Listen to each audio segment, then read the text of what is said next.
Publication of these immense works is an epoch in the history of bibliography. To give some idea of the amount of money that was expended upon them, we will give a list of the prices at which they were published. Many of them, we should premise, particularly in the folios, were brought out as a separate pamphlets or in numbers on different kinds of paper and at different prices. We should enumerate the latter only as we write for general rather than bibliographical readers. Voyage to the Equicential Regions. There are two editions of this work, one in quarto, in 3 volumes, another in octavo, in 13 volumes. The former was published at 158 francs, large paper copies 252 francs, the latter at 90 francs. The 6 atlases which accompany the work cost 216 francs. The Picturesque Atlas, published in folio at 504 francs, large paper copies 576 francs, and octavo at 26 francs. Political Essay on the Kingdom of New Spain. There are 3 editions of this work, one in quarto in 2 volumes and a folio atlas, published at 250 francs, and 2 in octavo in 4 and 5 volumes, published at 36 francs. Observations on Zoology. 2 quarto volumes, published at 350 francs. Large paper copies 420 francs. Astronomical Observations, 2 quarto volumes, published at 192 francs. Large paper copies 352 francs. Equicental Plants, 2 volumes folio, published at 510 francs. Large paper copies 850 francs. Monography of Melastomes, 2 volumes folio, published at 864 francs. Large paper copies 1,440 francs. Mimosas and other leguminous plants, folio, published at 672 francs. Large paper copies 840 francs. Revision of Gramines in the New Genera, 2 volumes folio, published at 1,920 francs. The New Genera and Species of Plants. There are 2 editions of this great work, one in quarto, in 36 books or parts, and one in folio, in 7 volumes. The former was published at 1,296 francs, the latter at 1,800 francs. Large paper copies 3,600 francs.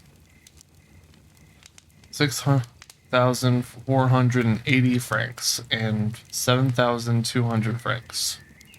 The cheapest copies of these works cost at publication, unless our arithmetic is at fault, 5,955 francs. The dearest 14,100 francs, or calling it 5 francs or $1, 1,191 and $2,820. If it took a small fortune to buy these books, it took a large one to make them. The exact amount is not known, but it is estimated at $200,000.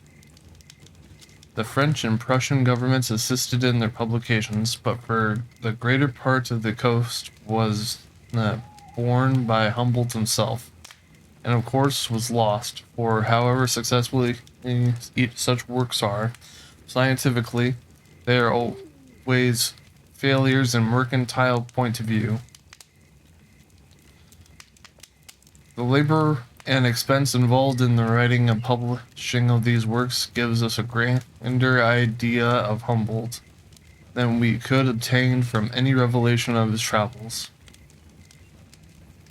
They show him his intense and unselfish devotion to science, a devotion of which few men besides myself were capable, and to which no man ever sacrificed more and placed himself among the literary benefactors of the world.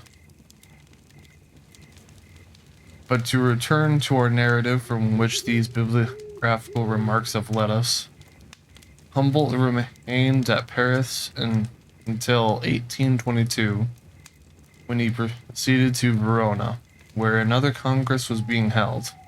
There he met the King of Prussia, and after the congress was over, accompanied him on a journey through Italy, stopping on the way at Venice, Rome, and Naples. While at Naples, Humboldt had several opportunities of visiting Vesuvius, which was in a very active state. A series of eruptions succeeded each other from the commencement of the year to the time of the visit to Naples, which was in October or November. He made 3 ascents of Vesuvius, partly to witness the eruption and repeat his former barometric measurements of the mountain, and partly to make complete determination of all the edges of the crater. The eruptions of Vesuvius, which Humboldt witnessed in the autumn of 1822, was the most memorable of any of the which we possess any authentic account, since that which occasioned the death of elder Pliny, and destroyed Herculaneum and Pompeii. In the commencement of 1823, the King of Prussia returned to Berlin, and Humboldt accompanied him thither.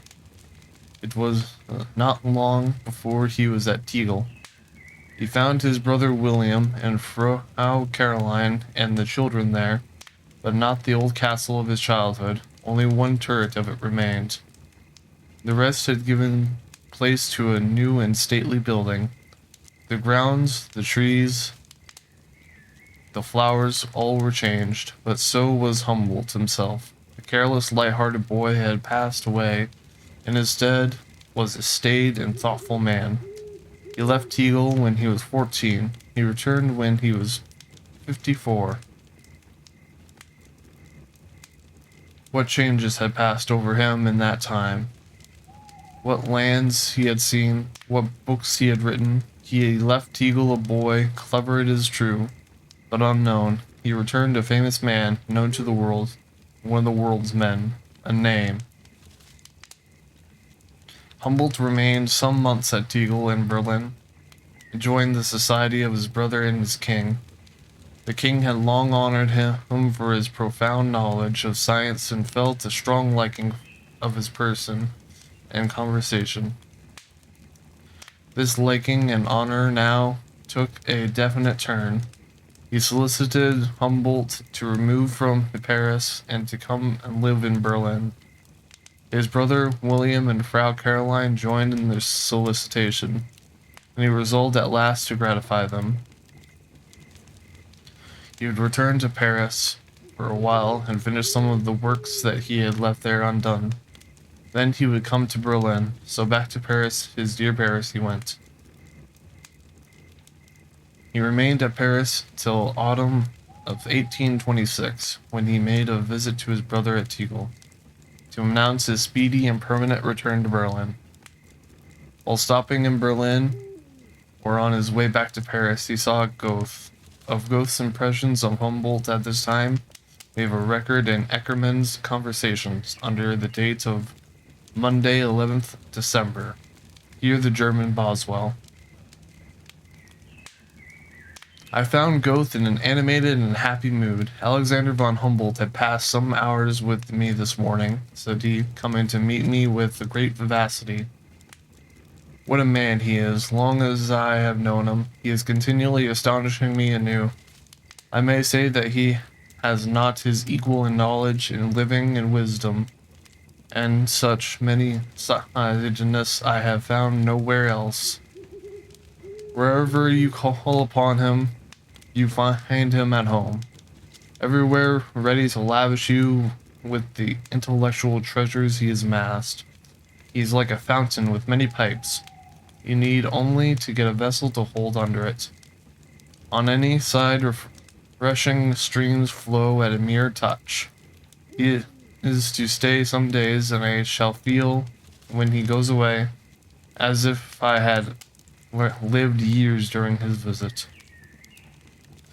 This is the way that a great man speaks of his equal. How unlike those of little fellows, the reviewers.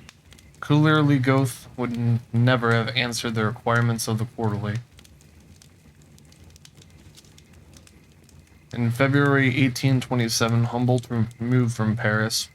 He did not proceed directly to Berlin, but joined his brother's son-in-law, Count Bülow, who had just been appointed ambassador to England, on a journey to London.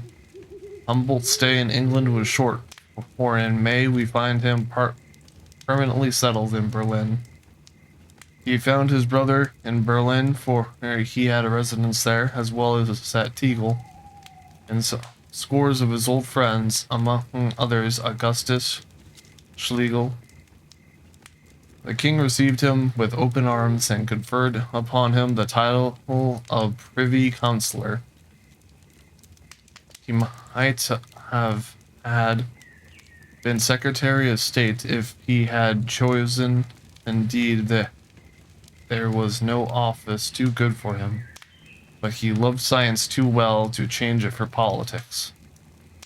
Never enamored of that artful but powerful goddess, who, whatever her faults, is sure in the end to reward her worshippers, he was less likely to be won by her blandishments than at any other time of his life. He had moments then,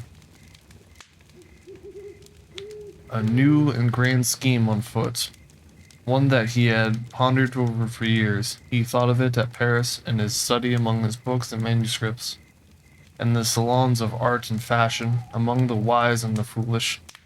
He thought of it in Mexico as he groped his way in the darkness of the mines, where he wandered among the ruins of vanquished nations. He thought of it in Peru on the rugged sides of Chimbozo and Cotopaxi, in the terrible pass of Quindu, in the dense forests of the Orinoco, and at Cumana among the earthquakes. He thought of it on the deck of the Pizarro in the midst of the sea, and on the crater of Tenerife in the illimitable wilderness of air. He thought of it everywhere, by day and night, in his walking moments and in his dreams. It was always with him. It was the one thought of his thoughts. His first and last conception, the most majestic statue of the house of his life. It was Cosmos. Its unrefined image. He wrote in 1844, has floated before my mind for almost half a century. All the travels that he had undertaken and all the books he had written related to this great work. It was not as a traveler that he had crossed the sea and explored unknown lands, nor yet as a man of science, but as the traveler, the man of science. He aimed at no common frame. Indeed, he aimed at none. It was a nobler object then, the bauble reputation, that he devoted his life. It was a thirst for knowledge, a passion for wisdom, not in one thing or many things, but in all things. To be a wise man was not enough. He would be the wisest of men. His wisdom was universal, like the universe to which it was directed, and which he understood, if ever man did or can understand it. On 3rd of November 1827, he commenced a series of lectures at the university at Berlin. The university building in which they were delivered was crowded. The king and royal family were there. The court was there. The rich, the noble, the wise, in short, all intellect of Berlin was there. A perfect master of his theme, he was clear, eloquent, impassioned, and exhaustible. And they were enchanted. He stood before them like one inspired. It was a memorable time in Berlin, and indeed throughout Prussia, for the fame of these lectures was soon noised all over the land. Scholars came from great distances to hear them, and even common people, the unlettered mass, who only knew of him through the newspapers. Everybody was anxious to hear and see Humboldt. The press was soon so great that he was forced to repeat the earlier lectures in a larger building. Alexander William wrote to a friend in Vienna. Alexander is really a puissance, and has gained a new kind of glory by his lectures. They are unsurpassable. He is always the same, and is still one of the great principal features of his character to have a peculiar timidity and undeniable anxiety in the mode of his appearance. But ere William, that is not strange, for your truly great man is always modest. The greatest of men, the myriad-minded, Shakespeare was so, or he would have never left his divided plays to the mercy of the players and commentators. These lectures of Humboldt, says his biographer, Professor Klenk, were also new and remarkable in respect to the position which he took towards the people.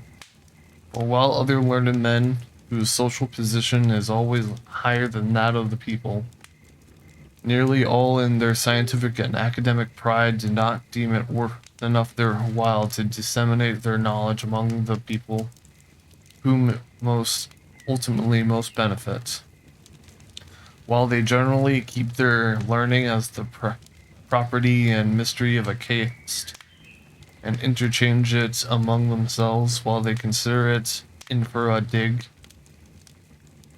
and degrading for a man of science to popularize his knowledge. Alexander von Humboldt set them the noble example that a baron, a chamberlain, a confidential advisor of his king, did not consider it beneath his rank and dignity to appear publicly as the teacher of his favorite science. He showed that a true man of science does not attach himself to an exclusive caste, and that all considerations of birth, rank, and title are as nothing in the high service of science. And thus, Alexander, in the impulse of heart and mind, fulfilled the noble duty which the mentally gifted man over his people of bestowing on them and instructing them with the rich treasury of his knowledge and experiences, thereby raising them near himself. Humboldt finished his course of 61 lectures on 26th of April 1828. The reputation was now so universal that he was urged to print them for the sake of those who had not been able to hear them. He consented to do so, and began to write them off from memory, for he had spoken without notes, but his attention was distracted by other things. He had been applied to some months before, while the course was in progress, by Count Kansarin, the Russian Minister of Finance, who requested him to give his opinion as the eligibility of a coinage of Palladium from the Ural, and the relative value to gold and silver.